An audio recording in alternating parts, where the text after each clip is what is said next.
시청자 여러분께 문화 인사 드립니다. 제네박당 훈장 윤목사입니다.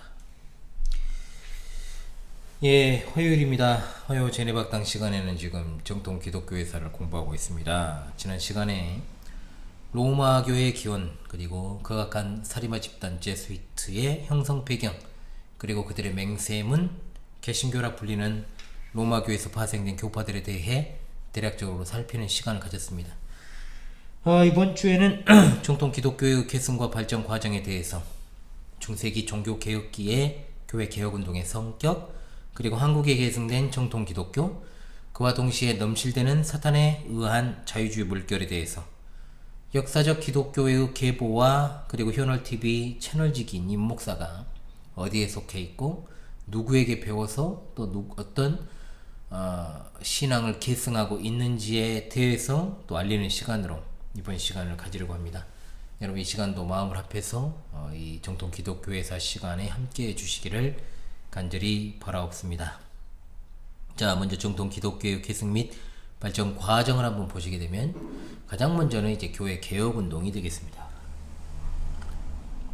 많은 사람들이 마틴 루터가 종교 개혁의 선구자인 것처럼 여기며 그를 종교 개혁의 영웅으로 소개를 하지만, 그것은 하나의 작은 불씨였고, 로마교 내부의 세력 다툼의 일환으로 일어난 종교 개혁이라는 말씀을 제가 누차 자주 말씀을 드립니다. 저는 무슨 그렇다고 해서 안티 루터냐, 아닙니다.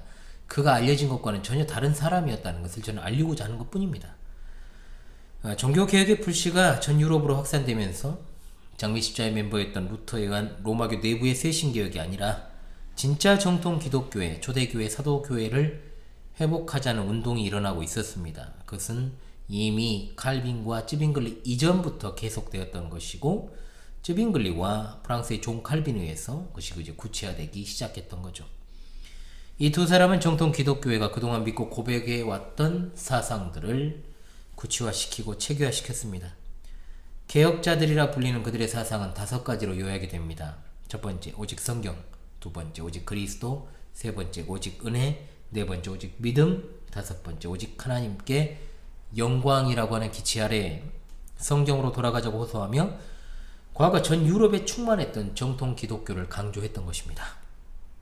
그들은 무엇보다도 계시 중심, 즉 성경신앙을 강조하면서 초대교회로 돌아가자라고 외쳤지요.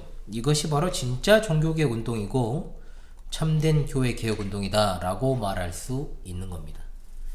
그러므로 이 교회 개혁 운동의 신앙과 정신을 그대로 계승한 오늘날의 정통 기독교도들을 개혁파, 즉 영어로는 The Reformed라고 부르죠. 정통 기독교회를 계승하는 이들을 개혁파라 부르며, 정통 기독교의 신앙 노선에 서 있는 교회를 오늘날의 개혁교회 또는 개혁장로교회라고 부르죠. 이것을 신학 사상을 중심으로 말할 때는 칼빈주의라고 광범위하게 사용되기도 합니다. 그러나 개혁파, 개혁교회라는 말이 가장 적합합니다.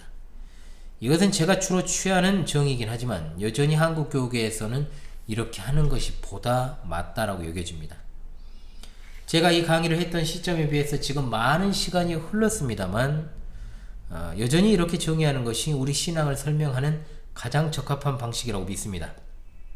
칼빈주의라는 말은 아이러니하게도 칼빈주의를 반대하는 무리들이 사용했던 것으로 가장 먼저 사용한 사람은 누구냐? 다름 아닌 루터파 학자였던 요하임 베스트팔입니다. 그는 1552년 칼빈의 성찬론을 비판하는 책자에서 처음으로 칼빈주의란 말을 사용했죠. 당시 독일에서 칼빈파가 급속도로 확산되었고, 루터파가 입장에서는 굉장히 이것을 부담스럽게 여기면서 칼빈을 맹공격하게 이르렀던 것입니다. 칼빈의 성찬론은 물론이고 유아 세례까지 비판했죠. 한마디로 여러분, 칼빈주의가 사용된 배경에 루터파와 구분하기 위해 적들이 사용한 용어였다라고 볼 수 있는 겁니다. 개혁이나 장로교라는 말도 그렇습니다. 이 말을 사용한다 해서 다 똑같은 신앙 노선을 걷고 있다라고 볼 수 없습니다. 제 스승이신 남 목사님의 스승이시고, 또 제가 지대한 영향을 받았던 제 스승이시기도 한 국내 최고의 조직신학자로 꼽히는 조성만 박사님은 그의 기독교 신학 서설에서 개혁이라는 말에 대해서 정의하기를, 개혁이라는 말은 갱신을 의미하는 것이 아니다. 갱신이라는 말은 본래의 것과는 상관없이 어떤 모양으로든지 새롭게 되는 것을 의미하며, 개혁이라는 말은 본래의 모습의 회복을 의미한다라고 정확하게 정의하고 있습니다. 그러므로 제가 지난 시간에 말씀을 드린 바와 같이 애매모호하면서 또 어떻습니까?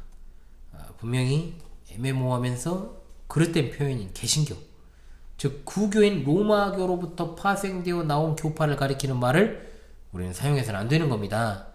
또한 현대에 와서 그 의미가 너무나도 포괄적이고 광범위한 복음주의라는 말과 정통주의라는 말도 지양해야 됩니다. 적어도 제가 이 부분을 더 좀 세밀하게 영어 정의를 옛날에 했는데 좀 다 할까 생각을 좀 하고 있어요. 복음주의라는 말과 정통주의라는 말도 지양해야 됩니다. 적어도 아직까지는 개혁파라는 말과 개혁교회라는 말이 가장 참다운 정통 기독교의 신앙 노선에 있는 사람과 교회를 지칭하는 말로 사용됩니다. 우리나라에서는 죽산 박영용 박사님이 그의 교회 신학에서 개혁주의라는 말을 사용하는 것을 시초로 개혁주의라는 말이 널리 통용되게 이르는데, 이것은 기본적으로 우리나라에서만 사용되는 국내적 표현임을 알아야 됩니다. 근래에도 개혁주의를 표방한다면서도 그 내부를 들여다보면 전혀 개혁교회 신앙 노선과는 상관없는 행태를 보이는 기관이나 인물들이 많기 때문에 참으로 큰 주의를 요망합니다. 찌밍글리는 스위스 북부 도시 쥐리히를 정치적으로 장악하고 1525년 로마교로부터 독립을 이루고, 프랑스의 칼빈은 스위스 제네바에 정착해서 제네바 시정을 장악하고 종교와 정치를 하나로 하는 공화국을 건설하기 위해서 참 노력을 기울였지만 쉽지 않았죠. 안 됐습니다. 사실 제네바 아카데미도 그게 사후에 이제 된 사실이고, 또 5년 전, 그가 정말 소천하게 5년 전에 된 사실만 보더라도 그가 참으로 어려운 삶을 살았다라는 것을 우리가 알게 됩니다. 어찌되었든 내부 세력의 도전인 루터를 필두로 해서 개혁파들에 의해 위기를 맞은 로마교가 결국은 개혁파를 말살하기 위해 제가 지난 시간에 소개했던 제스위트라는 살인 집단을 중용하게 되었던 것입니다. 자, 이런 배경들도 우리가 잊지 말아야 되겠습니다. 자, 그렇다면 이제 교회 개혁 후에 어떻게 이 정통 기독교가 계승이 되었을까요? 자, 정통 기독교는 로마교와 영국의 국교의 박해를 받았고, 그 가운데서 32명의 회중주의 청교도들 전체 102명이 미국으로 건너갔으며, 남아있던 사람들은 계속해서 개혁운동에 앞장서게 됩니다. 칼빈의 개혁은 그의 친구 파렐과 함께 그 제자 데오도르 베자에 의해서 계속해서 계승됩니다. 그 뒤를 이어서 유럽 개혁파 신앙의 요람이 된 네덜란드 태생의 아브라함 카이퍼, 그리고 헤르만 바빙크로 이어지죠. 그러니까 교회개혁 정신이 이들뿐만 아니라 19세기, 20세기 전반에 걸쳐 화랑계 신학자들로 이루어지게 되는데, 대표적으로 변증학자이자 조시신학 교수였던 아키발드 알렉산더, 그리고 찰스 하지와 그의 아들 A.A. 하지, 토넬, 그리고 미국 남장로교 목사이자 정치가이자 신학자였던 로버트 댐니, 복장로교 목사였던 벤자민 브레켄지 오필드, 그리고 필스턴 신학교 교수인 그레시안 메이첸, 게알더스 보스 등으로 이어지게 되었던 겁니다. 방금 제가 열거했던 인물들은 반드시 여러분들이 기억할 필요가 있겠죠. 자, 그리고 이와 같은 신앙이 한국에도 드디어 계승되게 되었습니다. 한국에 계승된 정통 기독교의 그 계보를 한번 보도록 하죠. 우리나라에는 조선 말기에 4개의 외국 장로교 소속의 선교사들이 파송되었습니다. 미국의 북장로교, 남장로교, 호주 장로교, 캐나다 장로교 선교회가 파송이 되었죠. 진짜 감사한 것은 이들은 하나같이 성경의 완전 축자 영감을 믿는 개혁파 신앙을 전수받은 선교사들이 파송되었다는 사실입니다. 하나님께 감사하죠. 왜냐? 미국의 본격적으로 자유주의 사상, 즉 사탄주의가 확산되어 변질되기 이전에 한국의 선교사들이 파송되었다는 건 하나님의 섭리가 아니고는 설명이 안 되는 겁니다, 여러분. 그 가운데서 마포 삼열 목사와 앞서 언급되었던 댐네, 그리고 토넬의 제자였던 이눌서와 이눌서의 신앙을 계승했던 구레인 선교사, 성경의 권위와 모호성을 변호했던 구 프리스턴 신학교 출신의 어드만, 라부열, 하밀돈, 자, 이것은 다 영어식 이름을 한국식으로 이제 표현한 거예요. 이 선교사 등이 평양 장로교 신학교에서 강의를 하면서 전통적인 정통 기독교 신앙의 씨앗을 뿌리게 되었던 것입니다. 평양신학교는 1901년 마포 삼열 선교사가 자신의 집 사랑방에서 시작한 신학교죠. 그리고 1회 졸업생으로 서경조, 한석진, 양진백, 길선주, 이기풍, 송인서 목사 등이 있습니다. 특히 이 가운데 이기풍 선교사는 제주도로 파송되었고, 길선주 목사는 1907년 평양 대부흥운동을 이끈 한국 최초의 장로교 목사였습니다.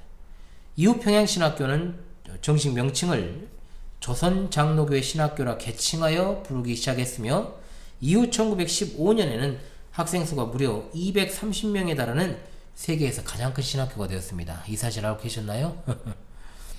1938년 일제의회 신학교가 강제 폐교되기까지 이곳에서 배출되었던 675명의 졸업생들은 한국교회 신앙의 초석들이 되었던 것이죠. 자, 이 부분은 제가 다시금 한번 세부적으로 다루도록 하겠습니다. 자, 대략적인 역사를 갖다가 제가 나열을 하는 것이 중요하니까요. 자, 그런데 그와 동시에 넘실대는 사탄의 물결 자유주의가 범람하게 됩니다. 자유주의도 상륙했다는 거예요. 로마 제국이 그랬던 것처럼, 죄송합니다. 지금 눈이 좀 피로해가지고. 가장 꽃다운 개혁파 신앙을 꽃피우던 그 시절, 사탄은 자유주의 사상을 통해서 교회를 공격했습니다.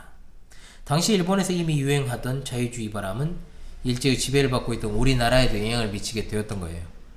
일본으로 유학을 갔다 돌아온 이들이 본격적으로 한국 교계의 자유주의에 쓴 뿌리, 누룩을 심기 시작하는 것이 1934년.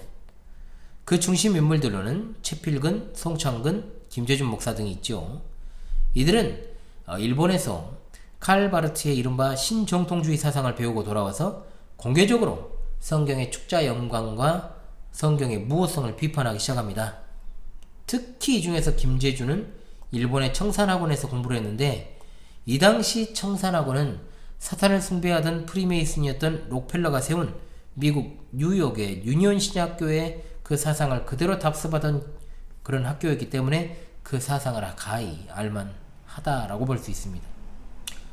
자, 그렇다면 여기서 잠깐 미국의 상황으로 돌아가 보겠습니다. 미국에서 자유주의 바람이 불게 된 것은 독일에서 자유주의를 배우고 돌아왔던 찰스 브릭스가 유니온 신학교에서 강의하면서 이제 성경의 권위에 도전하기 시작하면서부터 시작되었습니다.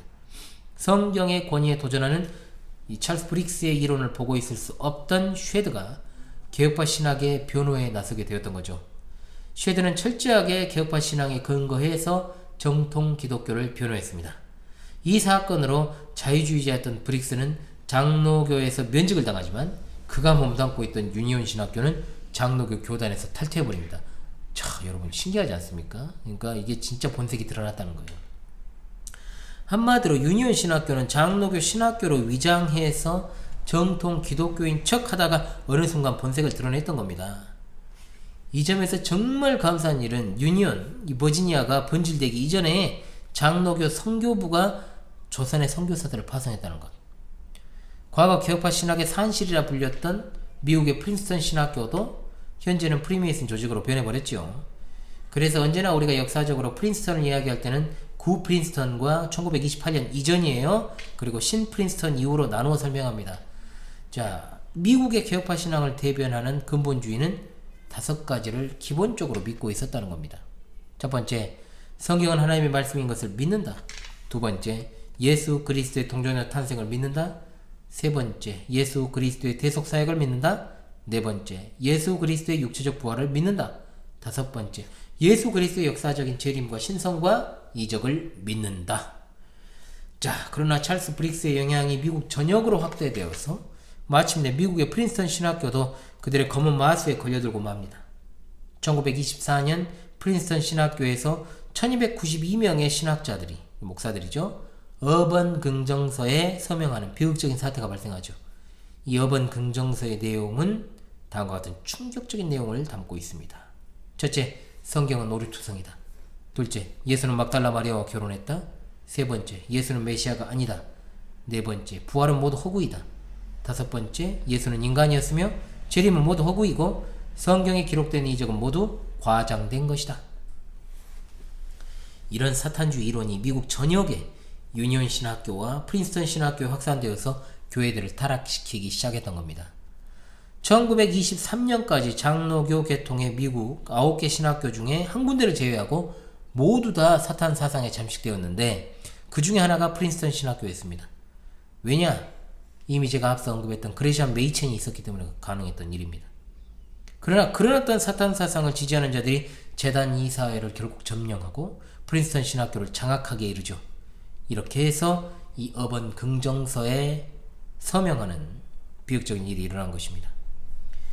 이 무서운 사상이 바로 일본의 청산학원에 유행했고, 당시 일본에서 한참 유행하던 칼 바르트 사상에 매료되어서, 제가 칼 바르트는 한번 다룬다고 했는데 계속 제가 못 다뤘어요. 알곡과 가라지 그 다음 편으로 제가 한번 다루도록 하겠는데요. 왜냐, 김재준을 먼저 좀 다루고 칼 바르트를 다루도록 하겠습니다. 예, 이 칼 바르트 사상에 매료되어 가지고 이제 김재준이 칼 바르트 신봉자가 돼버린 거죠. 이 칼 바르트는 간단하게만 이제 설명을 드리자면 신정통주의 신학자라고 이제 불리죠. 그래서 성경의 무호성을 부정하고 성경에 오류가 있다라고 주장했던 사람입니다. 이 사람이 대표적으로 주장했던 것이 뭐냐, 구약 성경에 나오는 천지창조를 비롯한 아담의 타락 기록은 하나의 무용담이라고 주장을 했고, 예수 그리스도 사건은 전부 신화라고 했으며, 동정녀 탄생에 대해서도 부정적일 뿐만 아니라 예수 그리스도의 부활, 재림과 같은 역사적 사실성 중요한 거 아니다, 이렇게 주장을 했어요. 자, 놀랍게도 여러분, 칼 바르트는 사탄을 숭배하는 장미 십자의 멤버였습니다. 이 사실을 우리가 꼭 알고 넘어가야 될 겁니다. 자, 이 김재준이 칼 바르트 빠였어요. 그래가지고 결국은 자유주의와 신정통주의가 우리나라에 뿌리를 내리게 되었던 겁니다. 한국 장로교회 분열과 정통 기독교의 현재에 대해서 잠깐 살피겠습니다. 장로교 분열의 역사에 대해서는 여러분, 여기서는 이 고신측 분열은 이야기하지 않겠습니다. 여러분, 이 김재준에 의한 이 분열에 대해서만 이야기를 좀 하죠. 개혁파의 산실이었던 평양신학교가 일제에서 1938년 폐교되었고, 외국 선교사들이 이제 대부분 본국으로 돌아갈 수밖에 없게 되었죠. 그 이후에 1940년대와 1945년 사이 우리나라의 교계 사정이 좀 안 좋게 돌아갑니다. 어떻게 돌아갑니까? 일본과 야합하는 친일 목사들 플러스 성경의 무호성과 완전 축자 영감을 부정하는 칼 바르트의 사상을 이어받은 신정통주의자들과 급진적 자유주의가 판을 치게 돼버린 거예요. 이 사이에. 그러니까 이 신정통주의라고 하는 거 그렇습니다. 18세기와 19세기를 거치면서 자유주의자들이 완전히 성경을 포기해버리죠. 그러니까 성경을 그럼 원래 붙들고 있었느냐, 이것도 잘못된 말이에요. 사실은 그들은 성경을 파괴시키기 위한 고등비평, 하등비평을 갖다가 도입했던 인물들 아닙니까? 그래서 1차 세계대전 이후에 인류의 평화를 위해서 다시금 성경에서 교훈을 찾자 해가지고 출발했던 것이 사전적인 신정통주의의 출발입니다. 그러나 자유주의의 맥락이에요. 똑같아요. 사상적 흐름과 동일합니다. 성경의 축자 영감 자체를 안 믿었어요. 불신하고 정죄하고 비판했어요. 특히 칼 바르트의 계시관 자체가 완전히 그릇됩니다. 성경이 하나님의 계시라고 말하지 않습니다. 성경 안에 하나님의 계시가 있다라고 말하죠. 굉장히 독일어가 말장난을 많이 하거든요.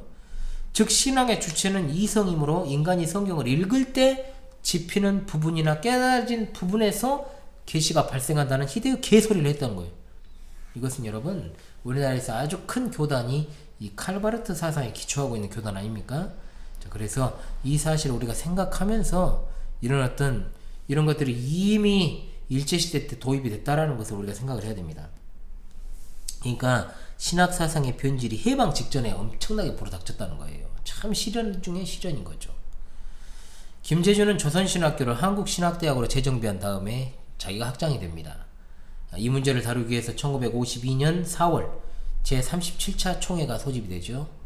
자, 총회는 긴 논쟁 끝에 김재준 목사를 면직시키도록 경기노회에 지시하는 안건을 상정하고 통과시켰습니다. 자, 이것이 계기가 되죠. 한국 교계는 대분열의 쓴잔 1952년 기장 측의 분리가 이루어지는 비극을 겪게 되지만, 이것은 어떻게 보면 비극이라고 볼 수 없는 것, 알곡과 쭉정이를 분리하신 하나님의 위대하신 섭리로 된 일이다 라고 볼 수 있습니다. 물과 기름은 섞일 수 없습니다. 개혁파와 신정통주의 그리고 자유주의는 절대로 조화될 수 없으니까요. 기장 측의 시조, 정확히는 우리나라 자유주의의 원조인 장공 김재준에 대해서는 제 스승이신 남목사님께서 장공 김재준의 실체에 대해 개혁신학의 입장에서 비평하신 내용이 있습니다. 알곡과 가라지 수업을 통해 목요일에 한번 훗날 찾아뵙도록 하겠습니다. 곧 오겠죠. 여기에서 다루기에는 너무 내용이 많아요. 그래서 가라지한 사람 다루는데 이 중요한 정통 기독교회에서 시간을 쓰는 것이 아까우니까 대략적으로 이야기하고요.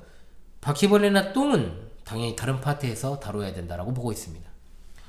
어찌되었든 근래 WCC와 WEA가 선봉에 서서 이들을 필두로 해서 로마교가 전 세계의 종교를 일치시키기 위한 운동을 예로부터 지금까지 계속해서 음료로서의 활동을 벌이고 있으니 여러분 그 저희가 무엇이겠습니까?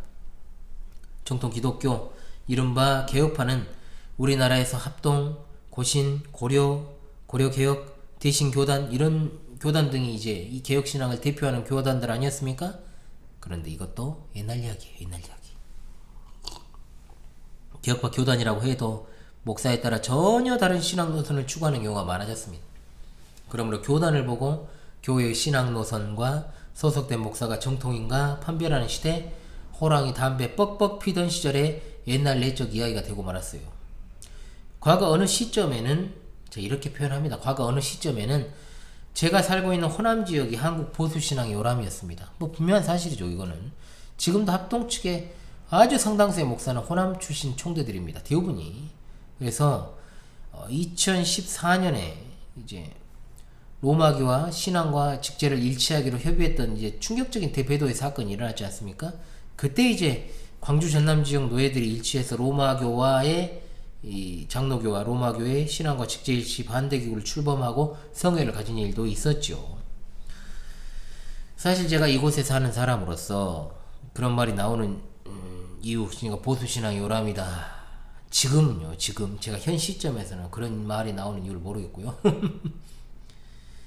고혜원 종교 목사가 있습니다. 종교 목사님은 우리 신앙의 선배이시고 또 그리고 교회사적으로 정말로 유명한 인물입니다. 이 부분에 대해서 제가 한번 다룰 테니까요, 여러분. 이 정규호 목사님을 아는 분들은 아는데 모르는 분들은 많이 모르더라고요. 박영용 박사님도 알고 박윤선 박사님도 아실 것이고 다 아시겠지만 한상동 목사님도 많이 들어보셔서 주기철 목사님도 들어서 아시겠고 다 그러겠습니다만 정규호 목사님을 모르시는 분들이 꽤 있는데 박영용 박사님 직계 제자고요. 50인 신앙동주회 회장을 역임했던 아주 교회사적으로 아주 핵심적인 인물 중에 하나였습니다. 훗날에 이제 교권주의자였다 뭐 이런 식으로 비판하는 사람도 있지만 그것은 훗날의 평가고요. 그를 신앙적 입장에서만 순수하게 판단했을 때는 이분은 우리 신앙의 선배님이 맞습니다. 그리고 저는 이제 이 정교 목사님에 의한 광신대학교, 광주신학교라고 불렸죠. 광신대학교의 전 총장을 역임하셨던 정교 목사님.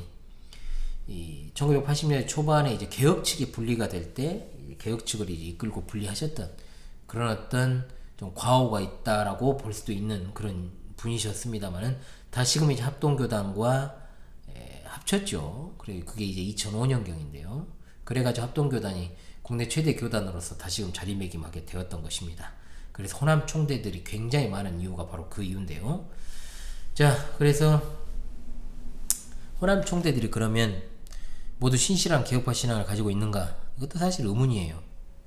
사실 철저한 개혁파 신앙을 가진 목사는 거의 없는 것으로 파악되고 있습니다. 자칭 호남 보수 신학이 요람이라고 하는 광신대학교, 이미 제가 수학할 당시에도요, 뭔 자기 학교를 까고 있네라고 이야기하겠지만 뭐 깔 수 있죠. 왜 못 갑니까? 내가 나왔지만 잘못됐으면 까야죠. 왜냐면 그리고 저는 거기서 졸업장을 받긴 했어도 거기서 배운 게 거의 없거든요. 미안하지만 전에도 말씀드렸어요. 이미 잡다한 사상들이 굉장히 많이 침투해 있었어요. 칼빈주의가 아니라 빈칼주의라는 비아냥해야 되는 신대원생들이 있었고요. 그때 당시에 칼빈주의라는 말은 그냥 학교 앞 화단 돌에 새겨져 있을 뿐 교수들의 심장에 새겨져 있지 않는 것 같다. 제가 그때 남겼던 메모예요. 솔직히 말하면 신학적 정체성이 없었습니다. 여기저기서 사람 데려다가 그냥 학교 구색 맞춰놓은 느낌이 강했고, 그러니까 정교 목사님 있을 때 제가 참 수학을 했으면 얼마나 좋았을까 그런 생각도 한번 해봤어요. 스스로 공부하지 않으면 진짜로 아무런 신학적 입장도 제대로 못 가진 채 졸업을 하겠구나라는 생각이 들더라고요. 그래서 스스로 물론 제가 광신대학 간 이유도 거기가 보수 신앙이니까 표면적으로 그렇기 때문에 거기를 간 건데도 불구하고요. 스스로 공부를 시작했고 제 스승이신 안 목사님께 제가 3개월을 배운 것은 신대원 3년 전체를 돈 줘가면서 배운 것과는 비교도 되지 않을 정도의 것들을 제가 다 얻었다라고 제가 말씀을 한 적도 과거에 있었던 것 같습니다. 그래서 솔직히 말뿐인 개혁신앙이고요. 그 개혁신앙을 진짜로 이야기하고 선언하는 목회자가 되려면 어느 계보를 정확하게 따르는지에 대한 것부터 목사의 신앙 검증, 프로필 검증이라고 여러분들이 생각하시면 돼요. 진짜입니다. 양력 중요해요. 진짜. 그래서 자신이 어떤 신앙으로부터 영향을 받았고 그 계보를 말하지 못하는 목사는 사쿠라일 가능성이 큽니다. 여러분. 전에도 제가 말씀드렸죠. 그 즉시 말 못하면 그거는 잘못된 신앙을 가진 사람이다.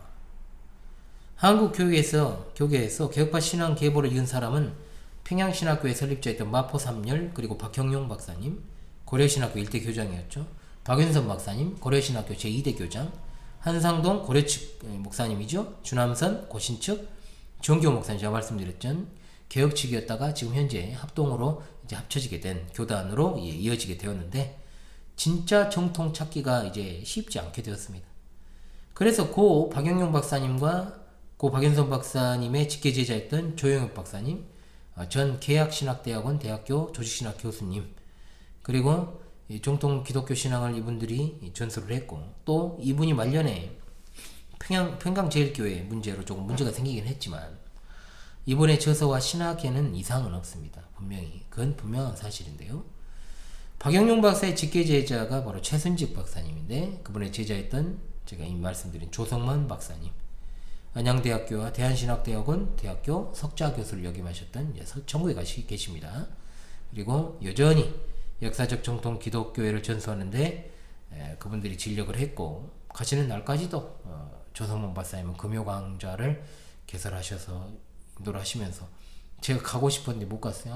나 멀어가지고 갈 수가 없더라고. 그때 갔었어야 되는데 그 후로 얼마 안 있다가 이제 서촌을 하셔가지고. 그리고 이 조성만 박사님의 제자 중에 한 사람인 안병삼 목사님이 바로 한국 기독교종교학회를 운영하시면서 참다운 역사적 정통 기독교 신앙을 사수하고 전수하는 데 힘쓰고 있고, 또 제가 신뢰하는 목사님 중에 하나가 계약신학대학원 대학교의 김효성 교수님, 서울합정동 교회를 담임하면서 개혁파 신앙을 전수하는 데 힘쓰고 있습니다. 아주 건전하고 경건한 목사님입니다. 그래서 저는 호남 지역에서 보수주의, 개혁주의를 표방하는 광신대학교 신학대학원, 근데 신복음주의자들이 많이 침투를 했죠. 졸업을 했지만 앞서 말씀드린 대로 이미 신복음주의자들 비롯 어중이 떠중이가 너무 많았어.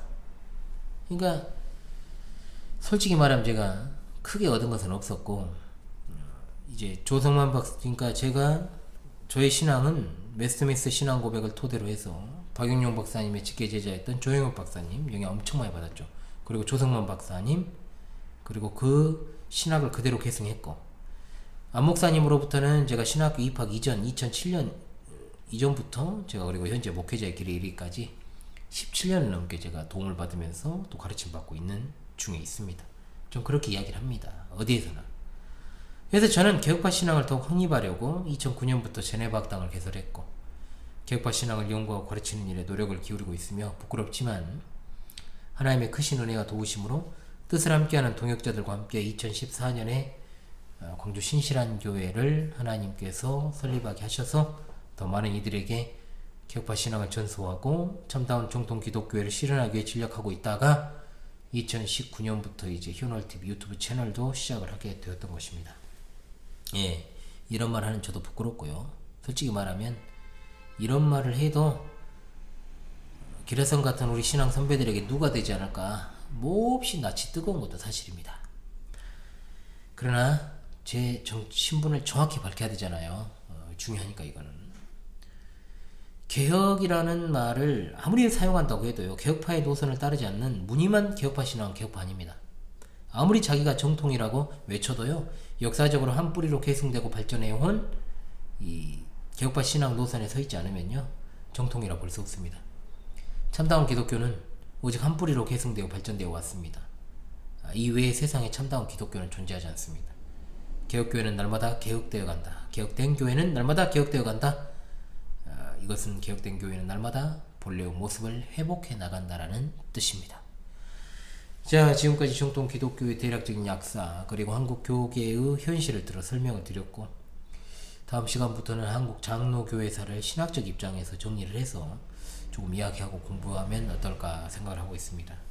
이 부분부터는 약간 세부적인 내용이 될 수 있겠고, 좀 우리가 굵직굵직한 어떤 교계의 어떤 분열과 이런 것들도 제가 좀 다루려고 하고 있습니다. 예, 특히 그리고 무역특강 시간을 통해서 알곡과 가라지 시리즈의 일환으로 장공 김재준의 정체에 대해서 안 목사님의 개혁신앙의 입장에서 비평하신 내용을 토대로 다뤄보고, 또 나름대로 제가 칼바르트에 대해서 정리한 내용들을 통해서 또 칼바르트에 대해서도 알곡과 가라지 강의를 통해서 그 이후에 또 한번 다뤄보는 시간을 가지려고 합니다. 예, 여러분 이번 주 정통 기독교회사 시간에도 함께해 주셔서 감사합니다.